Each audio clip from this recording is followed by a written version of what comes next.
Hello, everybody. You listen to J Movie Talk, episode 333. As I'll be kicking off MayAction Month on the podcast. That's right. This is MayAction Month on the podcast. For new listeners who don't know, every year, every May, I dedicate the month of May to nothing but action films. So I decided to get back into it and get this thing going the right way. And what better way than to kick off this year's MayAction Month than to start it off with Speed from 1994. Speed is one of those movies. It's one of the best action movies around. It's crazy to think that movie is 31 years old at this point. And everything. And it's always been a favorite of mine growing up and everything. I remember I didn't actually see this movie at the movie theater as a kid. It was one of the few 90s action movies I didn't see at the movie theater that I've seen on a regular basis or whatever. Because I've seen this movie so many times over the years, especially as a kid. I remember back in the day, on TNT, before The Accountant 2, was the TNT darling that it is now. Oh, well, I should say Accountant 2, but more so The Accountant. Before The Accountant was the TNT darling that it is now. Speed was one of those movies that was on heavy rotation back in the day on TNT. For anyone who might remember, it was Speed, it was Jaws, I'm trying to think what else. It was Shawshank Redemption. Those are the movies that really, was on heavy rotation back in the day on TNT.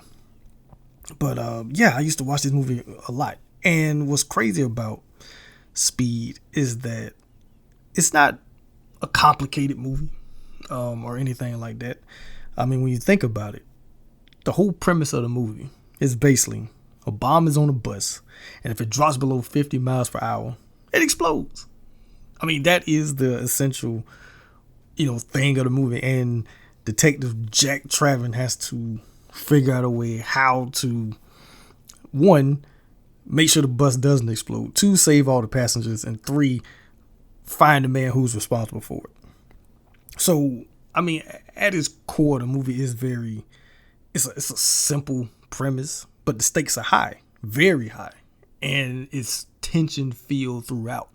And I think that's one of the things that make this movie so great is that it's not overly convoluted, and you feel like you're right there in the mix with the characters. You feel like you're on that bus, and that, at any moment, one small slip up, which we do get a few instances in the movie, where a few small slip ups can potentially almost cost somebody their life, or actually does cost somebody their life. And the fact that Speed is not a long movie. It's actually less than 2 hours. It's like an hour and 50 something minutes long, but it goes by quick. And it never really lets up in spots. Yeah, you have your little character moments and everything, but for the most part, the movie is fast paced. It's constantly moving. It's speed, right? Your adrenaline and everything is moving. And the fact that a big chunk of the movie takes place in confined spaces, and whatever that small space is, with the exception of the elevator at the very beginning, it's always moving. The bus constantly in motion. The train at the end is constantly in motion and everything. Is moving. It's just a moving machine and everything. And that's one of the great things about the movie Speed. Like I said, that it's constantly moving. You're never really afforded too much time to kind of relax. And even when you think you're in a relaxed mode, they quickly put you right back into, okay, we got to rev up the engine again and kind of keep you moving. A few of the things that I really enjoy about this movie, not so much as a kid, but more so as an adult, and kind of as I've grown up and, found what I really enjoy about watching movies and things. Because I enjoy watching movies on the surface level, like everyone else. But then also, too, I really enjoy, the behind the scenes and like what goes into making the movie, especially movies like this, because I'm pretty sure it was hard to do. The fact that they are filming on actual streets and everything, and the fact that you have real stunt people, back at the time when stunt men and women were still a major thing. You wasn't using CGI like it's done a lot now. So you had a lot of practical effects with a lot of stuff, and like I said, a lot of stunt work that's done in here, because clearly that's not Keanu Reeves that's jumping from that Jaguar into the bus. I mean, it's an actual stunt person. The fact that somebody say, hey, yeah, I'll do that, going the speed that they're going and everything, and just little things like that as far as like the practical effects of stuff and everything. Hell, I mean, at the end, the train fight on top of the train at the end, and the practical effect of, I mean, spoiler alert, when the villain is decapitated. I mean, clearly that is a dummy and everything, but still, it's like, yeah, that's some good work, and how it's sliced together. Like, you really believe what you're seeing, and I think that's always one of the things that fascinates me about movies is practical effects. I'm always going to be a practical effect champion over CGI any day, no matter what the movie is. I mean, I don't care if it doesn't look quote unquote believable with some practical effects. I will always take practical effect over CGI, just because of the fact that people craft things with their hands and they make it, as realistic as possible. Even because even with CGI, you're always supposed to be so this, that, and the third, but it still looks fake. Where in certain cases, yeah, it's a dummy and everything in certain instances in movies, but still, I would take that over, okay, that's just something that's, computer graphic or whatever, and everything. So let's talk about the director, Jan De Bont, who I feel like doesn't get mentioned enough when we're talking about like 80s and 90s movie action directors, because oddly enough, Jan De Bont, he was a cinematographer first. He has way more credits as a cinematographer than he does as a actual director. But just a few movies that he worked on to let you know him as a cinematographer. I mean, he did Die Hard, Basic Instinct, or a few movies that he did before he transitioned into becoming a film director. And Speed was actually his first movie that he directed. And what's crazy about that is he directed Speed. His second movie was Twister. Unfortunately, he comes back and he directs Speed to Cruise Control, and everything, which I may or may not talk about on this episode. He directed The Haunting, the 1999 remake. And the last movie that he actually did as a director was the first Lara Croft Tomb Raider movie starring Angelina Jolie. Those are the movies that he directed as a director. And like I say, he doesn't get mentioned enough as a 90s action director. And I've always kind of wondered why he didn't, or why wasn't he given the chance to direct more movies when, I mean, you do two of probably the biggest action movies in the 90s, Twister, in 1996, and Speed is your directorial debut. Like, those movies, like, people know those movies and everything. Those are like quintessential watches if you like action or if you like disaster type movies. Those two movies are movies that's on a lot of people's lists as far as 90s action disaster type movies. So right there, and everything. And then it's kind of interesting how, like I say, he doesn't get remembered so much. It's kind of like the whole John McTiernan thing. Like, you might not know his name, but you know the movies he directed and everything. But I remember as a kid, John McTiernan and Jan De Bont, Walter Hill, people like that. You always, like, if you watch movies, you saw their names on projects and everything. And then it got to a point where you stopped seeing their names. And it's like, who are the directors now that you would put in the class of a Jan De Bont or Walter Hill or John McTiernan? Those type of action directors and everything. Or everything. So, want to move now to talking about, of course, the stars of this movie. I mean, this movie does not work without Keanu Reeves and Sandra Bullock, aka Sandy B, as I like to refer to her as. For anyone who listened to my top 5 favorite actresses from the 90s, why I call her Sandy B, and everything. But with Keanu Reeves in this movie, I mean, this was his first action movie post Point Break, because he did a few other things after Point Break, and it wasn't so much action centric and everything. But he comes back, and he's the man in this movie. I mean, in Point Break, he has to share a lot of that with Patrick Swayze to a degree, but here he is the man. When it comes, he's our John McClane basically, and I'll talk a little bit later about why I say he's John McClane in this and everything. But I mean, this was like a rebirth and a different type of a breakout for Keanu Reeves here, because Point Break is a breakout role for him where he moves away from being Ted, from the Bill and Ted movies. He's moving away from that and everything.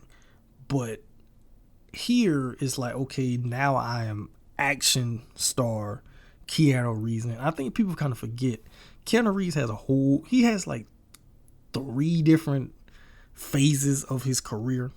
He has that early kind of goofy surfer dude bro type vibe energy in his career. Then Point Break, he's kind of breaking that in a sense, no pun intended. Point Break breaking it. He's breaking that, of transition to more of, I'm an adult, but I'm an action guy and everything. And then he tries his hand at Dracula, and people always say that he's like the weak link of Dracula. I mean, granted, you dealing with when you got Gary Oldman, Winona Ryder, and Anthony Hopkins, and then there's you, and that accent is not the best in that movie and everything.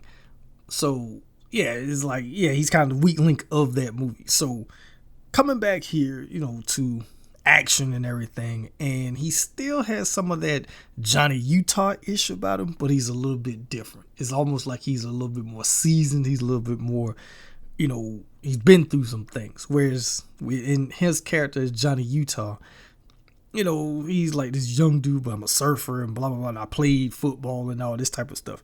Here is like, no, I'm kind of like this, I'm this cop. I'm good at my job and everything, and then I got to deal with this madman that's running around the city blowing up stuff, type of thing. And I mean, for the most part, he's very calm in situations. I mean, he seems very grounded, because he could have easily been like this cocky, arrogant, cop or whatever. Like, I'm super cop, and everyone has to do it the way I. No, he, like, when he gets on the bus and he's dealing with the passengers, he's real calm and cool. Even the dude that pulls out the gun and is like, I'm not going to jail. It's like, man, I'm not here for you. But the way he handles it, it's like we say, whatever your crime is, that's in the past. Like we're good now. Like, whatever it is, that does not matter right now, because we're on a bus that's gonna freaking explode. So I don't care about whatever crime you committed. And he could have handled that a completely different way. And like I say, how he deals with the passengers, how they even get attached to him. It becomes like, they are part of his team in a way. Everyone is there to support him in a way. And you don't really get that a lot with movies like this so much. And you don't even get characters like Jack to a certain degree, because I'll just say this, another 90s movie which I will probably never do on the podcast, or I might just do it just to kind of vent my frustration about the movie at some point. But I'm talking about Daylight with Sylvester Stallone, where it's completely the opposite of how those people are in the face of disaster, and how they just on Stallone's back throughout the course of that movie. And it's like, man, I risked my life to come down here to save you people. I'll just leave y'all down here. Y'all figure it out, and I'm gonna get out the best way I can and everything. Where that's one thing I hate about the movie, just how those characters are like nagging him the entire way. It's almost like if every character in that movie was like Ernest Borgnine in the Poseidon Adventure. It's like if every character was like that, to a degree. So coming back to Speed, that's my daylight rant for a second. But coming back to Speed, I mean, I really honestly don't believe that Keanu Reeves doesn't get The Matrix without him doing Speed. I mean, because he does another movie that kind of falls into the lane of The Matrix. I'm talking about Johnny Mnemonic, which he does after this. But that movie is not as good as Speed. And I think Speed helps him get The Matrix a few years later. And it's always interesting, like, what would have happened if Will Smith would have actually been like, all right, I'll do The Matrix instead of Wild Wild West. What would Keanu Reeves' career been, without The Matrix? Because I mean, he was having a good solid career before The Matrix, but The Matrix, of course, takes his career into a whole nother stratosphere. And I mean, you get the sequels and everything, but I don't think you get John Wick without The Matrix, and everything, because there are nods to The Matrix in John Wick, and of course there's a lot of Bruce Lee references throughout the John Wick movies as well. But it's kind of interesting that, so basically without Speed you don't get The Matrix, and without The Matrix you don't get John Wick. So virtually without Speed you don't get John Wick. And just like I say, the phases of his career are very interesting to look at, and the fact that he did take a hiatus from acting before he came back to do the John Wick movies is still kind of insane. And it's like him taking that time off made him even a bigger star in a way, and everything. So yeah, like I said, it's very interesting if you go back and you look at his filmography and you look at the films that he was in and at the time that he was in, and then him taking that hiatus and then coming back to acting and looking at where his career is now. I mean, Keanu Reeves he's a movie star. He's been a movie star for a long time, and there aren't really a lot of actors like him around anymore who just has that natural, charisma, that natural energy that he brings, and just comes through the screen. I think that's one reason why people enjoy the John Wick movies the way they do, and you can kind of tell that franchise doesn't work without him. I mean, just look at what happened with the Continental and everything. He's not a part of it, so it wasn't really all that great. I don't know anybody really who even, finished watching the Continental, and it's not even a lot of episodes. I think it's like 3. It's like a mini. It can be quote unquote technically called a mini series because it's only like 3 or 4 episodes, or whatever. But he's not in it. It didn't work. And if you look at how they initially promoted Ballerina, like at first it was like, oh, John Wick and Ballerina, oh, they just gonna cross paths, and probably him like on his journey or whatever, they just happen to cross paths. And then when you see that last trailer that came out and everything, where it's like, no, he's gonna be like a big part of this movie. And it's like they want you to know, like, no, if you want to see more John Wick, you definitely need to check out Ballerina, because he's in it. And it's like he's basically second bill or whatever in that. And it's like, okay, because I just think they thought about, well, look at what happened with the Continental. It didn't work out so great. So let's make sure we let people know, like, John Wick is a part of this. And it's going to be interesting to see how well that movie does, with the fact that he is a main supporting role in that movie, and everything. So let's talk about the other marquee name on this movie, and we're talking about one Sandra Bullock, aka Sandy B, as Annie. Um, I mean, similar to Keanu Reeves, Sandra Bullock, this is a breakout role for her. I mean, she had been in stuff before this. Of course, she had just did Demolition Man with Sylvester Stallone and everything, which she's great in that movie. She's one of the highlights of that movie, really, and she holds her own with Stallone and against Wesley Snipes, in that movie. And here, she is. I feel like she helps make this movie work just as much as Keanu Reeves does. I mean, not more so, because we see what happens with Speed 2 when she's the focal point and then she gets paired with Jason Patrick. We saw how well that went. But here, the chemistry between Keanu Reeves and Sandra Bullock is what really helps drive this movie a lot too. And the fact that Annie is not your typical, oh, I'm a damsel in distress type. No, she's as much a part of the action as Jack is. I mean, when Sam, Big Red, aka Big Red, the bus driver, gets shot and everything, she, quickly, she checks on him, but then she quickly takes the wheel, and then as they pull him out of the driver's seat, she just slides right in. And I always like that shot of how they do that, of having her just, a seamless transition of moving him out of the driver's seat, and she takes over, and now she's driving the bus and everything, and she's in control or whatever. And it's just cool, like, to watch her in this movie, because I'm pretty sure if they had a different actress play that part, that character probably be viewed a completely different way, and everything. But it's like, it was like right person, right timing with right co-star. And the fact that, if you believe the rumors, that at the time of them making this movie, that both of them actually had a crush on each other, but the other was always afraid to make the first move of saying like they liked each other. But that chemistry, it just oozes off of the screen. You can, like, just the little character moments between the two of them, you can tell, like, yeah, they work very well together. And it's unfortunate that they have not done anything together since.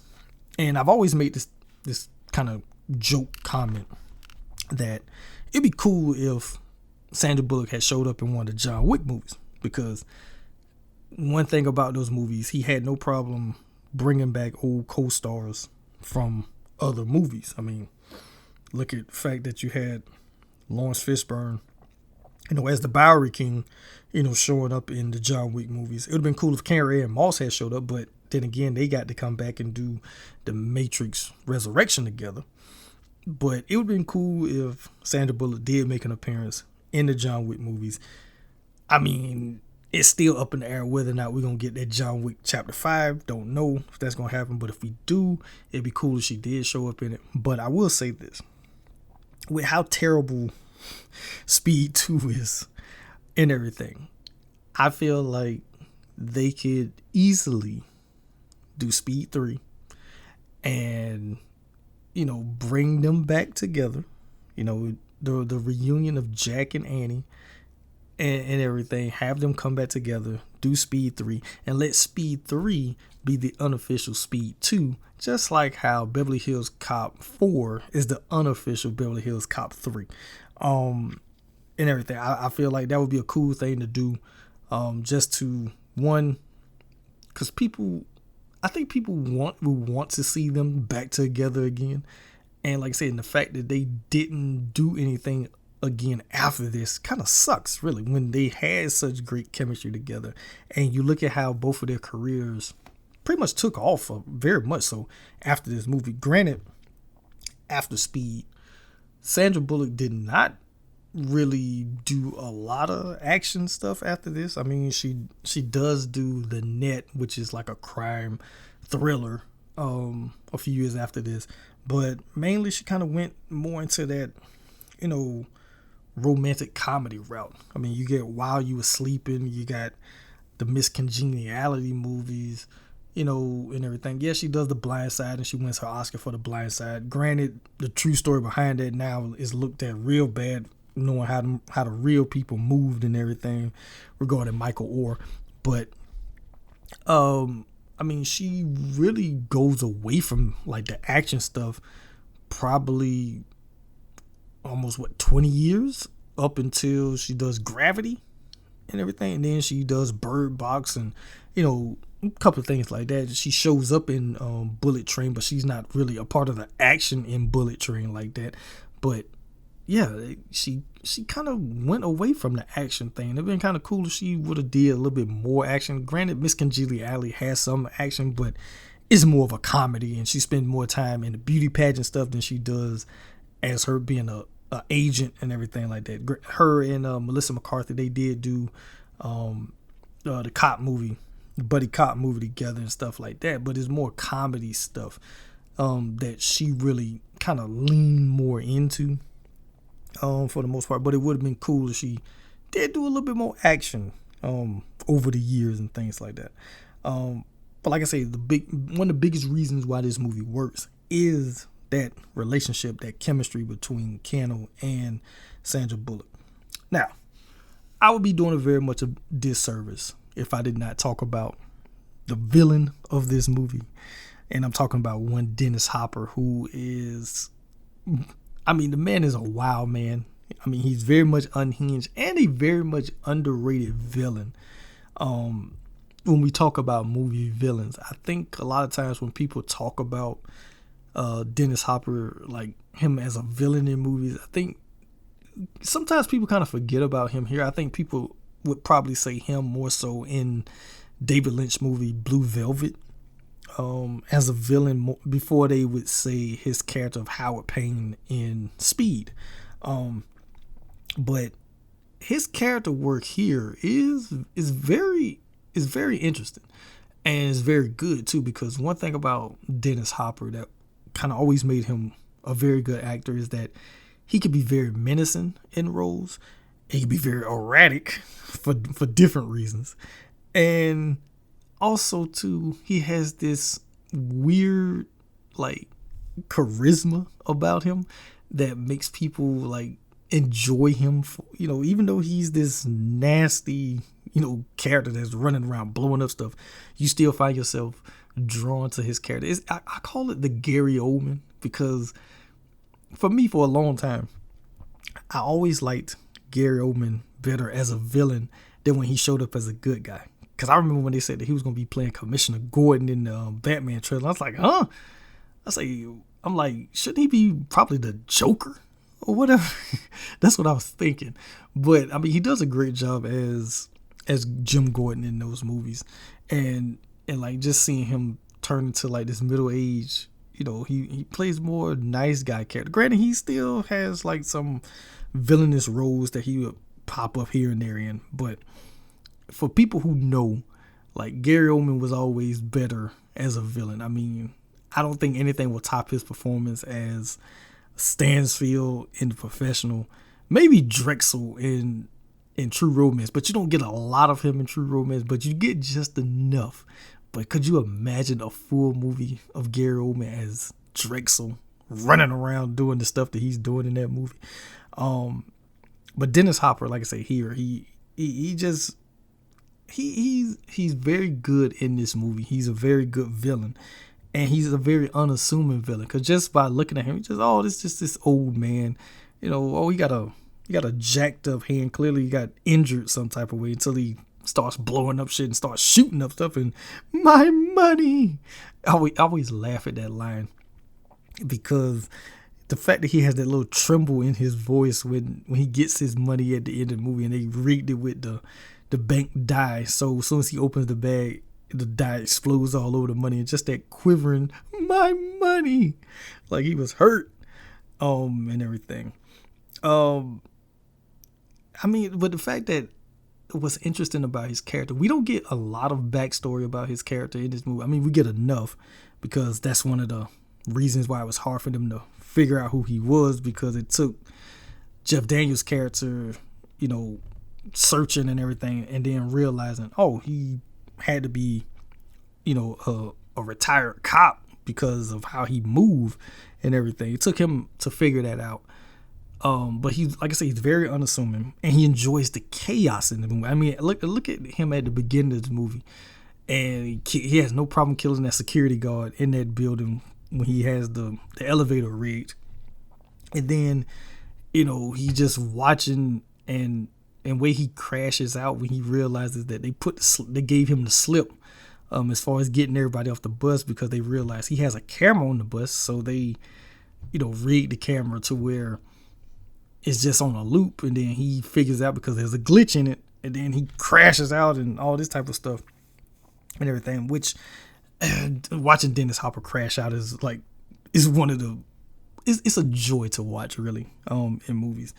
I know I mentioned some of his villain roles. I mentioned Blue Velvet, but then also too Waterworld, which over the years has really grown on me. I know I didn't like that movie as a kid. I always felt like, oh, this is like Mad Max on water or whatever, and I didn't like it for some reason. But over the years, Waterworld has grown on me, and I don't know, maybe some point at some time on the podcast I might review Waterworld. I don't know.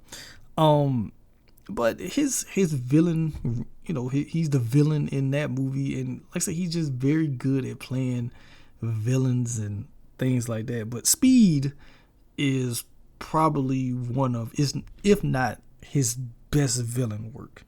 And I would say this, how in the 90s, a lot of times the villains were allowed to have like personalities. I mean, look at his character personality in this. Granted, it's in the 80s, but look at how Hans Gruber has this personality, this charisma about him in Die Hard, which is something that majority of the villains in the sequels of Die Hard was lacking, except for in Die Hard with a Vengeance, where Jeremy Irons plays Simon Gruber and everything. He has a lot of personality, and everything. I always feel like the best villains are the ones who have main character energy, and you could almost say, if we flip flop, that the villain could be the hero and the hero could be the villain. When you can have a character like that in a action movie or whatever, that's how you know that villain is very good. And everything. That's how I always kind of look at things. But that's one of the issues with a lot of the villains in a lot of modern action movies, is that the villain don't really have a lot of charisma. I think that's one reason why the MCU works the way it does with its villains, for the most part, is that they have a lot of character. I think that's one reason why people enjoy Thanos the way they do, is because he's a main character in himself, and he could easily be a hero, but he's a villain, or he operates in that gray area where he's not completely wrong, but he's right at the same time, and everything. And like I say, hell, Michael B. Jordan in Black Panther is Killmonger. You got the whole thing with like people be like, yeah, Killmonger was right, or Magneto is right, and everything.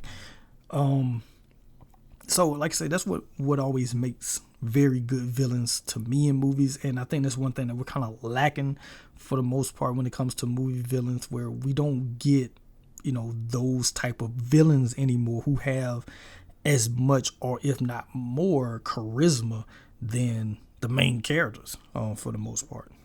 So I do want to talk about a few of the standout action scenes in this movie. I mean, the movie kicks off with high stakes action, where you got these people on this elevator, they making jokes and everything, and next thing you know, the elevator gets trapped, and you find out this elevator is rigged to blow up.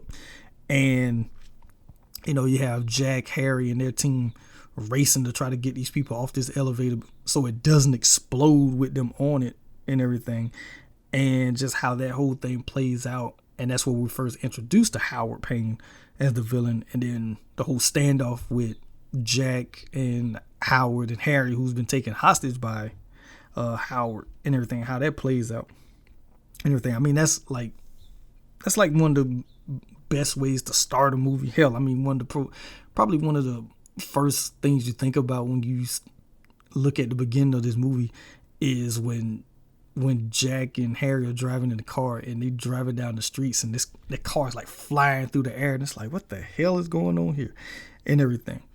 Another probably be like the introduction of the bus and the fact that you have the misdirect with the first bus getting blowed up, which someone pointed out a few years back that you can tell that that's a Texas switch that they do, and usually you get that with actors more so than like machines in movies where they do a Texas switch. But you can clearly tell when the bus driver is driving away as Jack is coming out of the coffee shop, that bus is making a right hand turn, and the bus that's driving straight is a completely different bus that's rigged to explode. Like I say, once you see it, you can't help but notice it. But you get that, and then of course bus 2525 and some of the things that it goes through. But probably the big iconic memorable moment with that bus is the whole, we're gonna jump the bus like 50 feet because there's a chunk of the freeway that's missing, and so we're gonna jump this thing like 50 feet. And that whole scene to me is ridiculous because I'm like, one, Jack, he even says it's like, well, maybe it's on an incline or whatever. And it's like, well, what if it wasn't on an incline? Do y'all still make that 50-foot jump? Because we're talking about a public city transportation bus that has a bunch of passengers on it, and you're gonna make this Evel Knievel type jump and everything. And if that ramp way was not on an incline where it was basically, it wasn't so much that it was jumping up, it was more jumping just to make the distance to come down, and which is two completely different things. Because if it had to jump straight, or even if that part of the ramp was up, I think the movie ends right there. Because there's no way that bus is making that 50-foot jump. And I think some years back that there was like a Mythbusters thing they did to prove whether or not if that bus could actually make that jump. And I still don't believe that if we talking about just a straight 50-foot jump, or even if the opposite side where you have to jump to was raised up, I still don't believe that bus makes that jump. The only way to make that jump even possible is for the part that you're jumping to be at a down angled, so that when the bus goes, gravity brings it down just where it can land. But that's a memorable scene in the movie. And then probably another memorable scene for all the wrong reasons, but it adds for a little bit of laugh, is when they're driving, they're still in the city and they're driving on the public streets and everything, and you get this woman that's pushing this baby carriage, and Annie's not paying attention, and the woman's clearly not paying attention, because how the hell you don't hear this loud ass bus coming your way? So she's walking down the street, and Annie ends up hitting the carriage, and we get to like the little somber, intense music as the carriage goes flying through the air, and Annie's freaking out because she thinking she just killed a baby and everything. And then it turns out that the stroller was filled with a bunch of soda cans or beer cans, or probably mixed together or whatever. And just in the way that's played, because Annie is literally freaking out. She takes her hands off the wheel. She's like, oh my God, oh my God, oh my God. And Jack, he's looking back because he sees the woman yelling and raving down the street as the cans go spiraling. He's like, they're just cans. It was just cans. And you can tell, like, I don't know if that's Keanu in character laughing, or if that's Keanu just laughing because it's not funny, because that clearly could have been like Gene Hackman in The French Connection, almost hitting that woman and her baby, and then he just go crashing through the trash as he's driving like a madman. It could have been a situation like that, but the fact that they just throw that in there, just because I kind of wonder, like, how did movie audiences react to that, like seeing that for the first time on the big screen?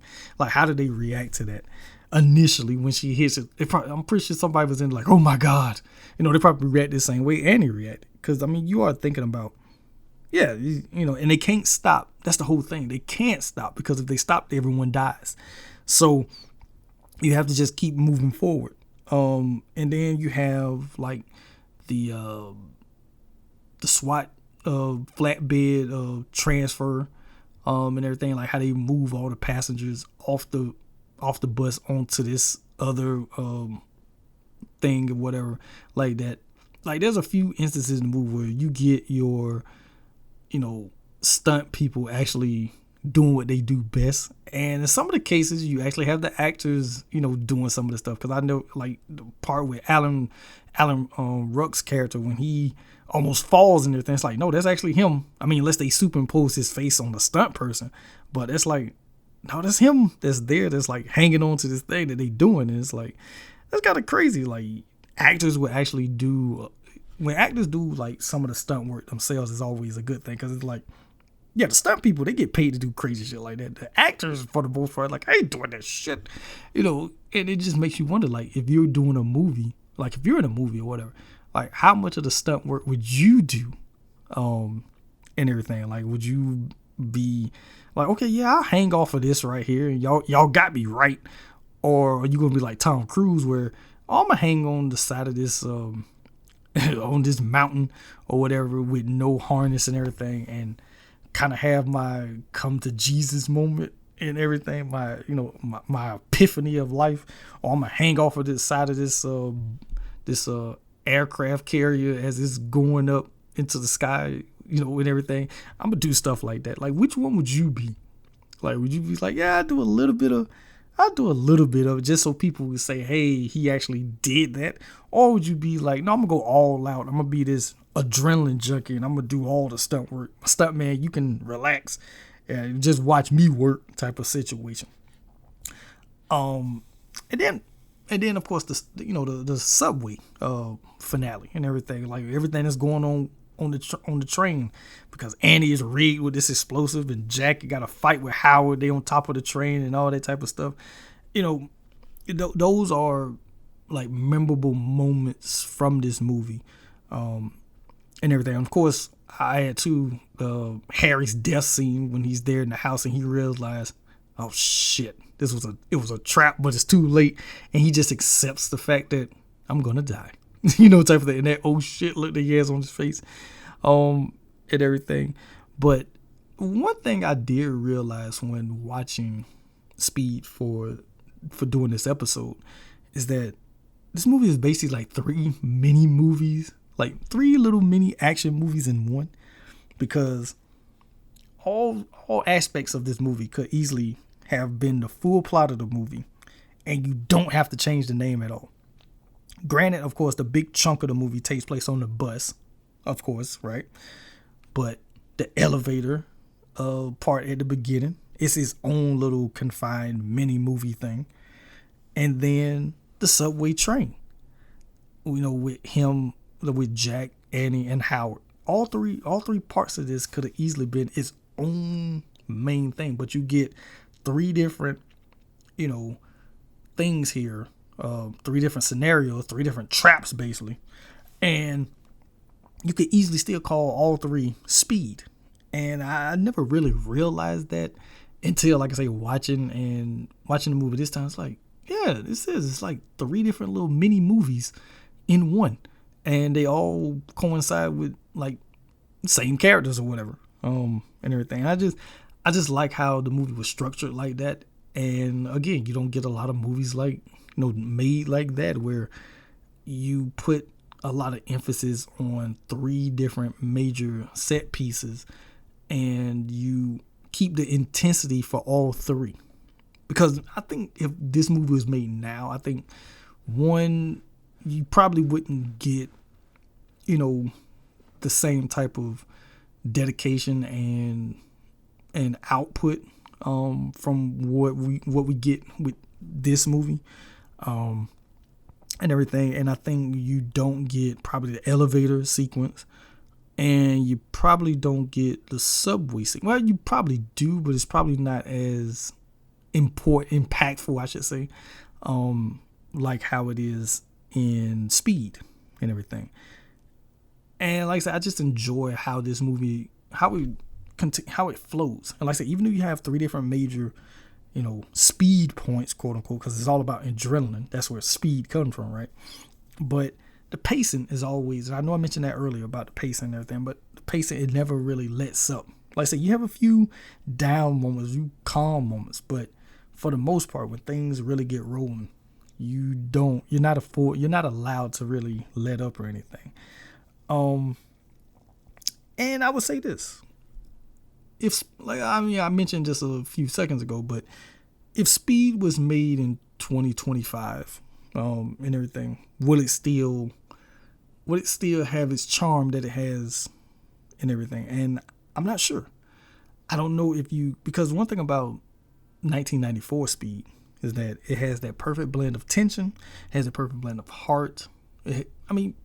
Blend of tension, heart, humor, and energy and everything. And I don't know if we would get that necessarily today. I would say, depending on the filmmaker, if it was like someone who that's established and is known for doing stuff like this, then maybe. But if it's someone that you never really heard of or whatever, I don't know if they would be allowed to have that perfect blend of all these ingredients that help make what Speed is now. I don't think it would be afforded to that person to be allowed to do that. And also too, would the main characters have that chemistry? I don't know. And also quite a few of the side characters. Quite a few side characters, particularly on the bus, that they have speaking lines, and then there's a few that don't have speaking lines, but you still remember their faces, like the two older black people that's on the bus. I was like, damn, they should have let them get off that bus, or whatever. But you remember them, or the woman that has the kind of old school Lisa Loeb type glasses on. You remember her and everything. Like there's certain people on the bus that you just know of, like, say, not the ones that have like actual lines, but just pretty much like the little extras that's on the bus that don't have any lines, but they're just a part of what's going on as the other main supporting characters that's on the bus, and everything. And I don't think that a modern version of the movie would be under 2 hours. I think it would be extended. I think you would get a whole backstory on Jack. You would probably get a whole backstory on Annie, and there would probably be a whole bunch of stuff like just added in for the sake of being added in, where here you didn't really need that. You did not really need any of that. Also too, it probably would show you that Howard actually got away, whereas even though he gets away, because if you've seen the previews, and I'm talking about back in 94, when you've seen the previews, he's the main villain and everything like that. But when you're watching the movie, you don't know necessarily that he got away. You're probably just as shocked as Jack is when he calls him on that payphone and like, wait a minute, how the hell is he still alive? I thought he died when it exploded in the damn parking garage and everything. So like I said, I don't think the villain would be as good or as charismatic as what Dennis Hopper gives us, and everything. But I do think this movie still holds up, and it definitely holds your attention, where I don't think a modern version would necessarily hold people's attention, because now people are so cooked now with the whole TikTok and real energy and everything. I just need everything instant. If it's something that's not holding their attention, the attention can't be held for more than 30 seconds long, right? So it's like, I don't know if I could deal with this. But I feel like the original Speed, it definitely still holds people's attention, and because it doesn't let up. Whereas I think there would be a lot of, I would say the closest movie, like modern movie, that is somewhat similar in the vein of what Speed is, I'll probably say like Ambulance, which ironically was directed by Michael Bay, who is an established action director and can hold your attention and everything. So I feel like other than him, for the most part, I don't know too many others that would want to do it. That's like an established that would want to do a movie like this. And like I say, I don't know if any young director they would allow to do a movie quite like that, or even quite like Ambulance, and everything. So I did mention about Speed 2. And that is a movie, like I say, I understand why they wanted to make a second one because of the success of the first movie. But one of the biggest reasons why it doesn't work is because there's no Keanu. Yes, Sandra Bullock does come back, but it's like she's the main character, whereas Jason Patric is supposed to be the Keanu replacement. And no slight to Jason Patric. Jason Patric is a good actor in his own right. He's been in some very good movies, but he doesn't have the same energy and the same charisma that Keanu Reeves had. And that was one of the reasons why the movie didn't work. Their chemistry, and you ain't no Keanu Reeves, brother, type of thing. Then the movie's too slow. Willem Dafoe, he does his best with the material that he's given to be the villain, but at the same time, it's like, he's not the greatest villain because the movie in itself doesn't really work. And the fact that you put it on a cruise ship, it's like, huh? Like, that's not Speed. Like, that's like great value freaking Under Siege or whatever. Under Siege and the Poseidon Adventure. That's what you got here. It's like, what the hell is this? And it just doesn't make sense. And it didn't. Like I said, it just doesn't work. I only seen that movie one time, and I would never watch it again after that. And everything. And I would say at least Sandra Bullock tried.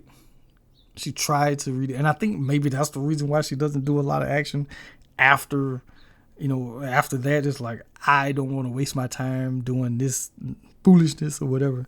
So that's why she kind of went the route that she went with the movie choices she made. And then she only kind of dipped her toe like back into action in various ways or whatever. But as far as to the degree of what the first Speed is, she never really does that again, with probably the exception of Gravity, because that is like a intense, it doesn't really let up for the most part, thrill ride in a way.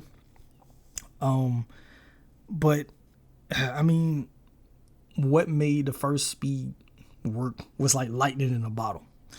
And like I said, and it's ironic that in Speed 2, you got the same director, you got the same leading lady. It's just that all the other moving components didn't work. So that's why I said earlier too about if they did do a Speed 3, you have to have the right director, but also you have to have Keanu. Keanu has to come back to be with Sandra. That's the only way that will work. Because I don't even think if you try to remake it with different actors, I don't think it works. You would have to get the original ingredients that made it work. And the villain would have to be somebody that has, I don't want to say the same type of energy that Dennis Hopper had, but they have to have main character energy. They would have to be somebody who could easily be the main character, who has that same kind of energy. I would say, hell, Russell Crowe. I don't know why I thought about Russell Crowe, but you can have Russell Crowe be the villain. And can you imagine like Keanu Reeves, Sandra Bullock, Russell Crowe, Speed 3, and I mean, it doesn't have to be on it. You could sit on the school bus because Jack and Annie has a kid and he rigged the school bus. Hell, I'm giving you material. Anybody who's listening that writes scripts or what, I'm giving you the material. And who say like in the next 3 to 5 years that movie got made, I'll be cool with it. Just all I would say is I would like my check in the mail, but at the same time, I mean, that would probably be like a interesting thing if you got Keanu Reeves, Sandra Bullock, Russell Crowe as the villain in Speed 3. Like, come on, Hollywood, let's make that happen, right? And I'm someone who's not really big on sequels and remakes and stuff like that. But at the same time, I feel like to right the wrongs of what Speed 2 was, just like how Eddie Murphy and company had to right the wrongs of what Beverly Hills Cop 3 was, go ahead and do that.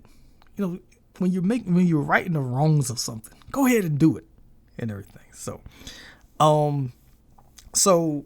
I do have a few questions for you guys, the listeners, and I want to throw this out there.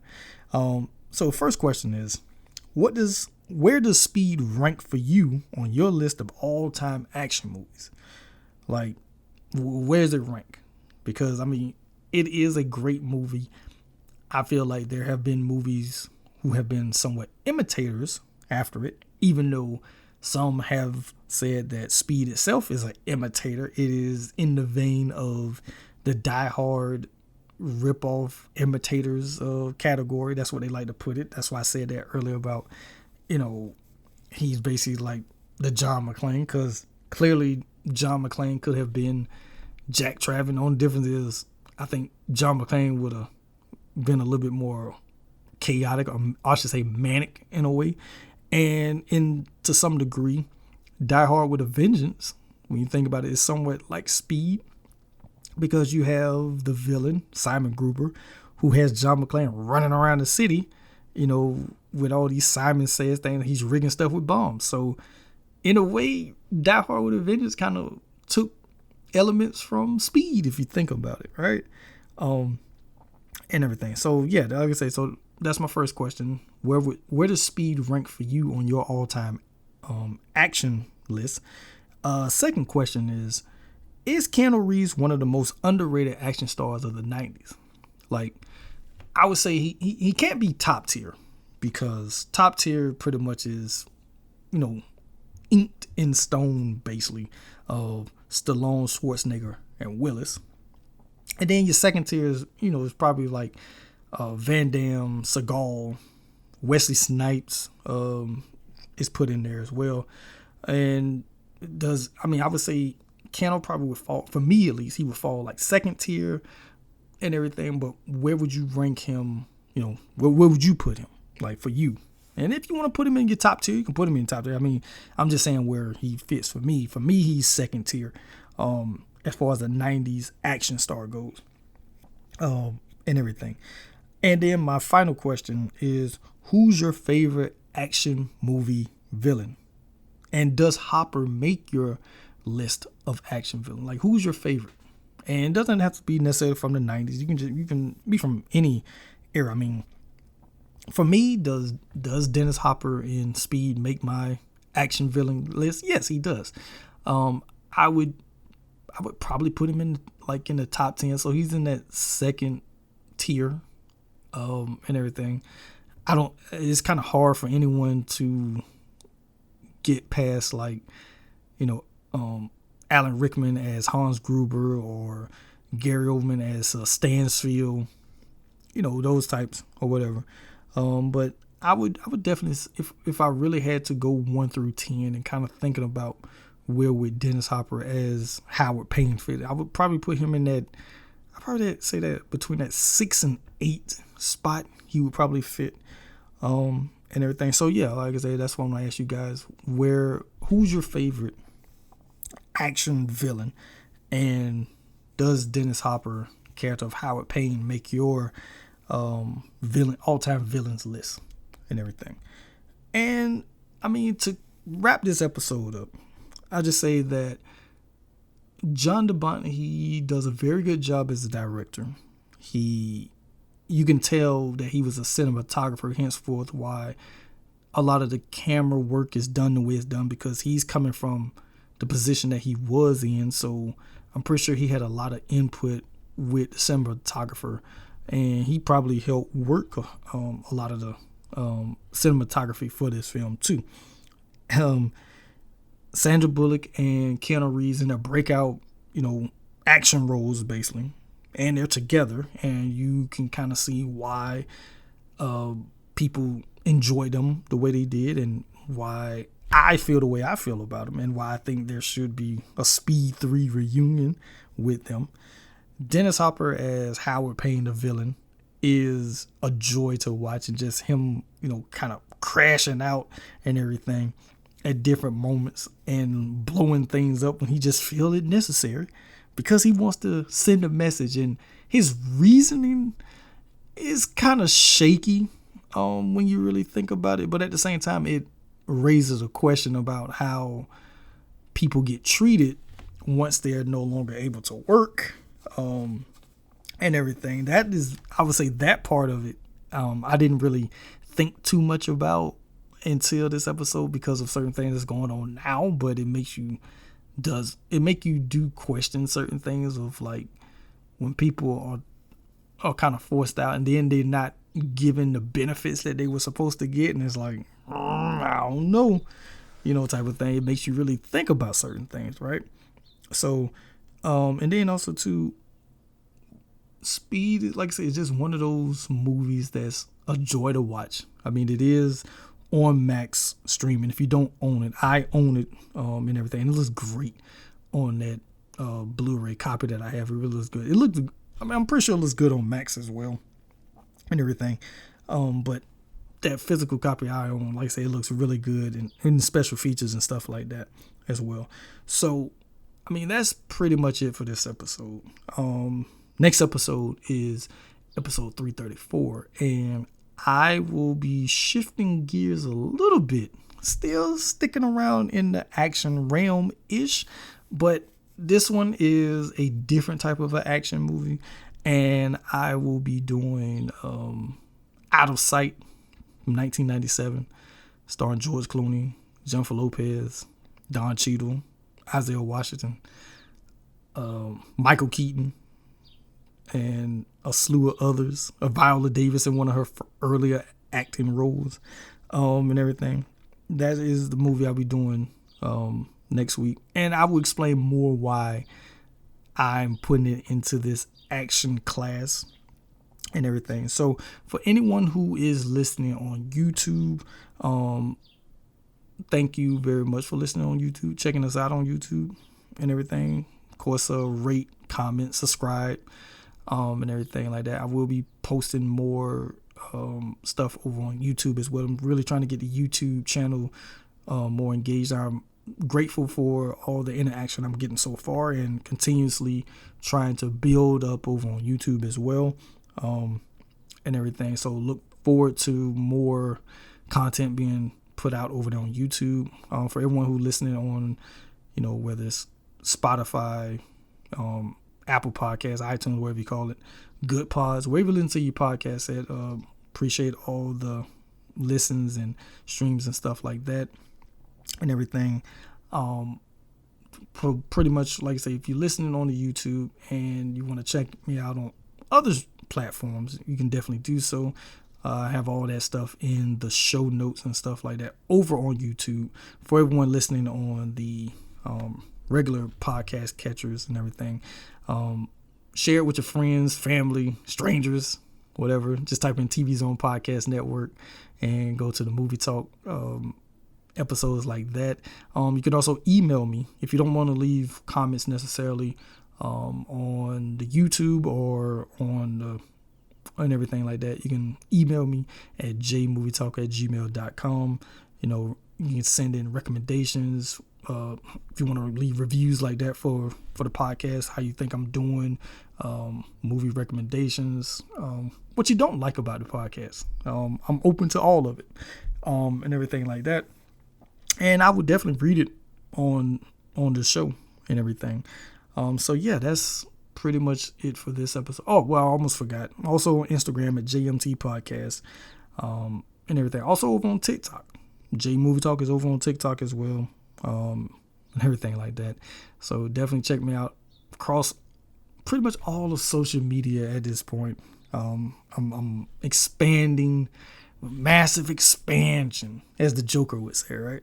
And everything. So again, thank you guys for listening to this episode.